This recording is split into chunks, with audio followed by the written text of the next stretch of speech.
Let's talk about the three seals of Masshu. This is a viewer-requested video talking about the three seals of Masshu. So I am going to be referring to my Lamadou Dingir manuscript, and I'm going to be referring to actually the first copy of the Necra that I ever got. So when I open the pages, you're going to see it's butchered.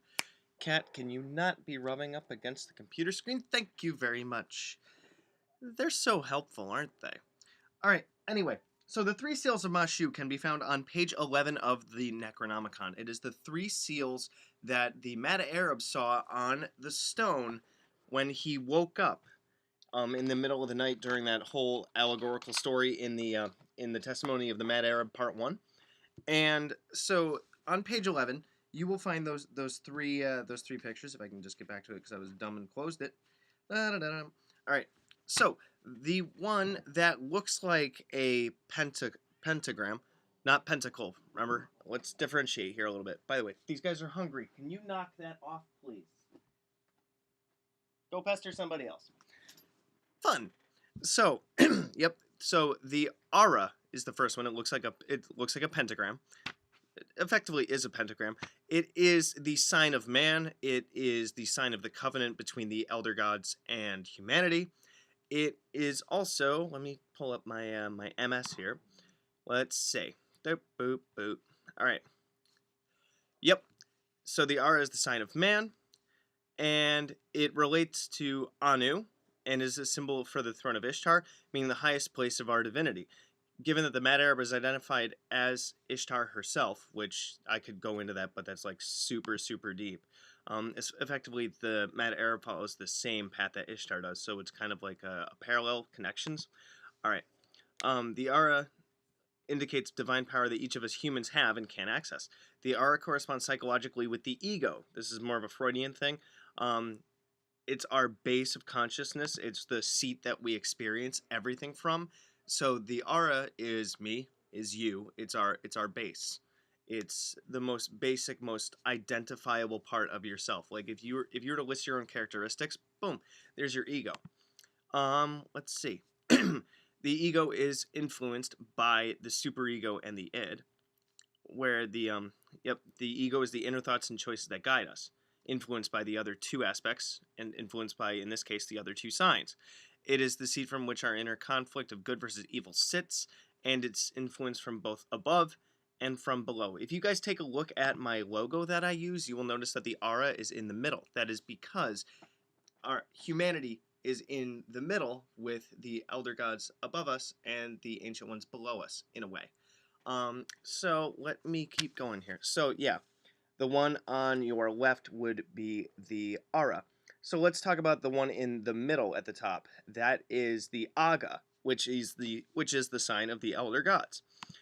So the aga corresponds with the heavens where divinity dwells. It's Enki's realm. It's Anu, Enlil, and Enki. It represents them and their family, their band of characters. Let's see. It's a way for us to connect to the realm of the Dingir, and so it represents the Dingir effectively. Let's see. Yep, the Aga corresponds psychologically with the, let's see, with the, I would say, the superego. Because, all right, the superego is that morality and rules and the cautiousness that you experience when you are going through life. You know, I should plan this out? Should I do this? Maybe I shouldn't do this. Should I do that instead? Let's think about this. That kind of stuff. The superego is the cautious one, the one that knows the rules. And it can it can influence you to be like too cautious, maybe a little neurotic, maybe, you know, just have difficulty with following through on things. You know, I mean, like OCD, for example, or anxiety disorders, those can be part of the superego, although technically they could be part of the id too, because a lot of these things overlap and whatnot. So let me continue to read. Let's see. Let's see. Yep. So yeah, I think that would be it for the elder sign, the aga there.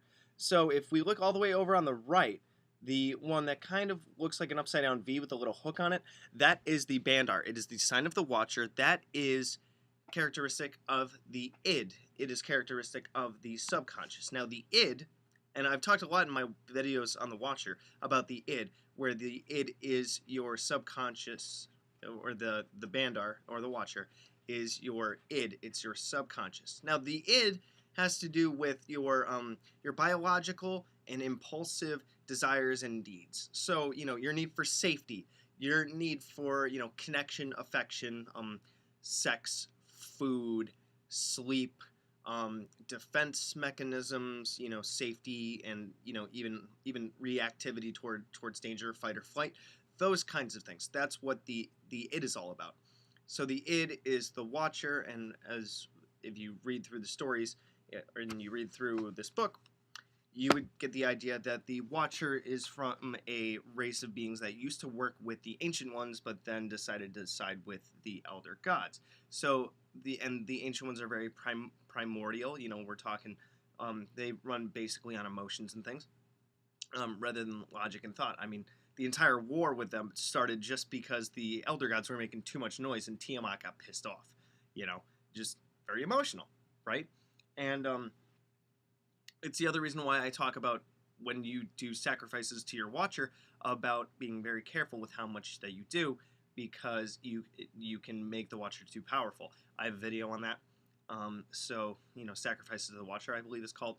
But that goes along with saying that if you feed your impulses too much, such as, with like drugs, and just satisfying your desires without any restrictions and rules, which is the responsibility of the super ego, by the way, then it can run rampant. I mean, we're talking like gambling addictions, alcohol, drugs, overspending, things like that, or even, anger problems, and difficulties with those kinds of things. Basically, when you get out of hand with your emotions and your impulses and your needs, always try to differentiate between needs and wants. So that is a bit of a discussion on the 3 seals of Masshu, which are supposed to be put on your Rock of Invocation, which is indicated by the fact that they were on the quote-unquote Rock of Invocation in the Testimony of the Mad Arab Part 1. Let's remember that whenever you use the Bandar on something, you are to either have the Aura or the Aga with it to keep the sign of the Watcher and your Watcher in check. It's the same thing as saying that if your id is going to be doing its stuff, it's got to have either you in control, which is your ego, or that overarching sense of, rules and right and wrong of your super ego. Now, this is my conjecture, this is my interpretation, which heavily goes off of symbolism and psychology, given all of my understanding and background. So you guys can let me know what you think about this down in the comments, or you can email me at priestofthenecro@gmail.com. If you would like to learn more about the Necronomicon, I have plenty of videos in my Necronomicon playlist. I also have a playlist on the different mechanics that make magic work. It's the theories of magic. And I also have a playlist that I'm working on the art of tulpamancy. I also have a general magic playlist that goes over a lot of pagan basics and understanding, from, circle casting all the way to astral projection and energy work and stuff like that. If you are interested in reading some of my books, you can check out Magical Theater and the Guide to the Seven Spheres and Beyond, or the Guide to the Spheres and Beyond, I believe, which are on barnesandnoble.com and amazon.com. The Magical Theater text is right back there. It's in blue.